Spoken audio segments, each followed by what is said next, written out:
training was finally coming together. But with our challenge looming, we knew we still weren't ready. It was time for the final part of our training. Punishing endurance tests, brutal hand-to-hand combat, and something none of our prepared us for: chemical weapons.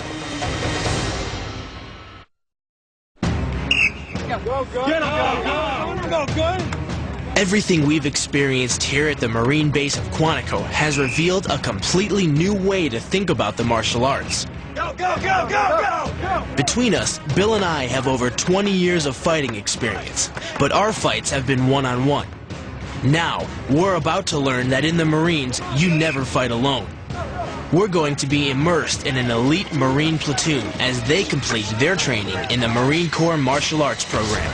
Better on your movement. You went in there as a team. As soon as the engagement started, you broke off. Rambo is a freaking myth. There are no Rambos out there that are going to fight individually and take out a whole Afghan battalion. We'll fight as a team. So that is the essence of what we're trying to teach through the MCMAP program. You're not going to be able to do it by yourself. You have to work together. From now on, Jason and I are going to have to act as a part of this team. Partner up! Fireman carry squad! Even in our workouts. One, down! Down! I may be bigger than Jason, but he quickly got really heavy. Because the human body is so flexible, its center of gravity is constantly shifting. 20 more! Which means that your muscles must constantly respond to the changing stimulus. It forces you to strengthen the small muscles around your joints, as well as the big lifting muscles. Up, down! Up, down! Up, down! Wow, it's really hard. I mean, they're lifting body weight, they're lifting 60-pound packs. This is crazy. Get your gear on! Get your gear on! Let's go! Let's go! Let's go! Get your gear on! As soon as we were warmed up, we were thrown into a drill designed to test every aspect of our MCMAP training: fitness, endurance, teamwork, and ultimately, hand-to-hand combat. Look good, fight good.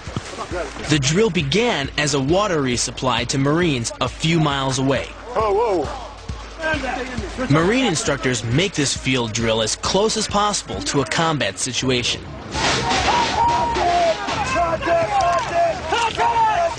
They even add gunfighting and an additional challenge: casualties. Hey, we still got a mission though. We still got to get this water to the resupply point. Let's go, let's go. From now on, we would be carrying one of our own. Part of this drill is that you're humping, guns go off, one of your guys goes down. You have to be able to carry your man and complete your mission, because your mission could be saving other lives. So you can't stop, you can't quit, you got to keep on going. Modern ammunition is often designed to wound rather than kill. Let's go. He's only bleeding out, Marines. He's only bleeding out. Let's go. That's not to be humane. 10! The enemy knows that carrying a wounded comrade slows down the whole team. And you rotate! And the healthy ones are now easier to pick off. This is really hard. All the gear, 2 50-pound buckets of water, and a hurt man. It really slows the squad down. Not easy work. But the Marines never leave a man behind. In Fallujah, Iraq, in 2004, Sergeant Jeremiah Workman and his team were caught in an ambush inside a building. They escaped, but several wounded men were left behind. Sergeant Workman and his team fought their way back in and brought out every single one of his team. It always pays to be a winner. Sucks to be a loser. When you've got a wounded person and you have to get that person somewhere and complete your mission, it becomes really confusing when you're doing it under high stress and high tension situations, like a battlefield. The fog of war. It's difficult to see through, but if you make the right decisions, you're a Marine, and that's the way they fight here. Put him down. Down. We thought we'd reached the end of our drill and our endurance, carrying the water and an injured Marine. But our test wasn't over yet. Once the other squads arrived, we assembled for the final part of our training: a fight against the other squad of Marines. All right, listen up. Ground fighting. From this point on, you will stay on your knees once we begin the engagement. No fish hooks, eye gouges. You will not do heel hooks. If I see you doing a heel hook, I'll kick you in the head. But getting kicked in the head was the least of our worries. Gunnery Sergeant Friend had another surprise. Pepper spray. Because of the constant threat of chemical weapon attacks, Marines have to be prepared to fight in conditions where they can barely see or breathe. IT pulls you off, you're going to your respective sides, over on the side. And there's no better way to practice than to do it for real. Let's go, let's go, your life or his, let's go. Let's go, sir. Nerve agents are the greatest fear of any fighting force in the modern world. But the Marines have encountered chemical weapons in combat as far back as World War I, when lethal mustard gas was used against American forces by the German army. It didn't stop the Marines. They poured into the German trenches and used their bayonet techniques to destroy the enemy. The Germans were so terrified of the Marines, they called them Teufelhunden, devil dogs. The Corps took it as a compliment. This training is brutal. We've marched miles carrying water and wounded. Our eyes and throat burn from the pepper spray, and we are fighting against an entire squad of highly trained Marine Corps martial artists. It's survival of the fittest. You can train as much as you like in a gym. Until you try your moves out here, you just don't know how good you are. Steady pressure. He's down rear naked, sir. Let's go.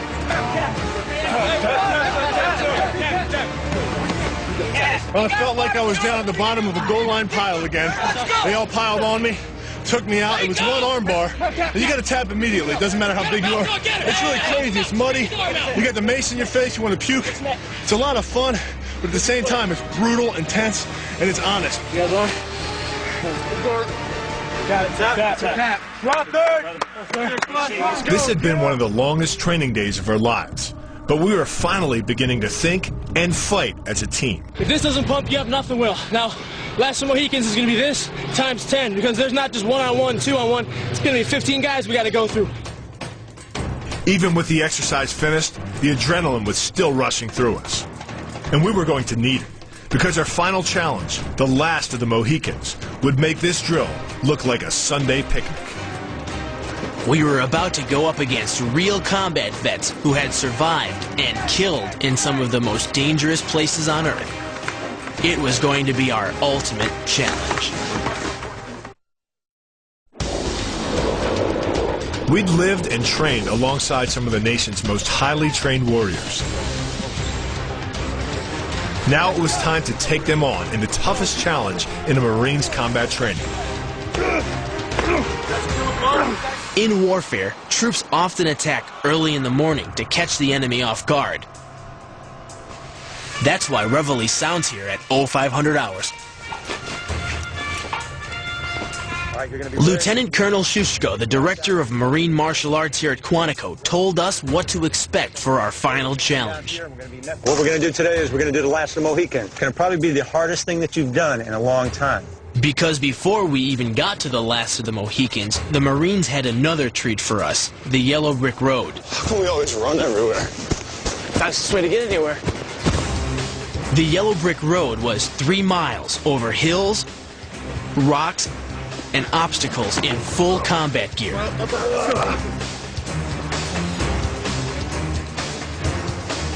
go, Jess. You only live once. All the weight, being tired. Your mind doesn't want to do it. Your body definitely doesn't want to do it. You feel every inch of every injury you have.